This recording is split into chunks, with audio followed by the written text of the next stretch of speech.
Most cubers take 5 to 10 years to reach top 100, but each of these guys became top 10 in less than 1 year. And there's one thing that every one of these speedrun cubers has, and it is not what you think. But it's the same method that I have used to jump 700 ranks to top 300 in just 6 months. But how do I know this secret? 1 year ago, I was determined to figure this out. So I studied the top solvers for months, looking for the one thing they all had in common. And I realized it was almost impossible to find similarities when each of them had a different specialty in their solving styles, like Xuanyi's ZBLL knowledge, Yufeng's turning style, Zhaoken's color neutrality, and Yishen's childness. Like, being a kid, he has an advantage because he's super small. That's when I realized I was looking in the wrong place. A few days later, I was looking through the rankings, and I realized I had been overlooking an obvious factor. Everyone knows the speedrun cubers have coaches, and the rest of us don't. Take Roihang, Timon, and Maddie as an example. They all didn't have coaches, and they're kind of unks in the top 15. It took them years to reach their level. But if you think about it, what do the coaches know that we don't? Then I realized it must not be what they know, but a special way that they apply it into their practice. And I was determined to figure this out because I don't have spare cash laying around to hire a full-time coach. I all but gave up. It was going to take me 5 years to reach my goals like Roihang, Maddie, and Timon, and every other cuber.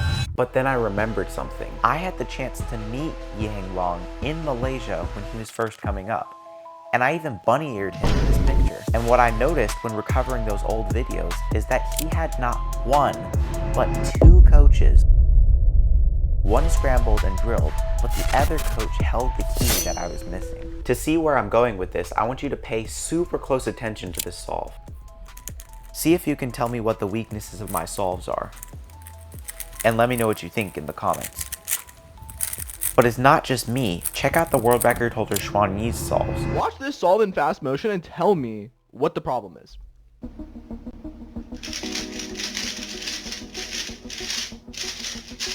It's his rotations. Xuanyi is not doing proper rotation technique. His right thumb goes before his left thumb. So this rotation is taking us 0.2. That is not okay. Dylan, Yiheng's second coach, and you all have one thing in common. You were able to spot the weaknesses in other people's solves. But when you look at your own solves, it's not easy to identify the weakness because you're already used to them. But other people's stick out like a sore thumb. I call this the third eye effect. But the third eye effect is not just any observation. It's about spotting a cuber's core weakness, and we'll get to that in a second. By now you can see that it's something we all need, even #1 in the world. Just like Yiheng's second coach, the third eye can be literally anyone who has an eye for improvement. Now you're probably wondering, how can you get the third eye on your solves? This is critical because identifying your core weaknesses is the thing that's going to drop your times the most. Oh, that would have been PR. But if you're like me and don't have thousands of dollars of spare cash laying around, I've created Speed Cubing Analysis, a service that is completely different from traditional coaching or critiques.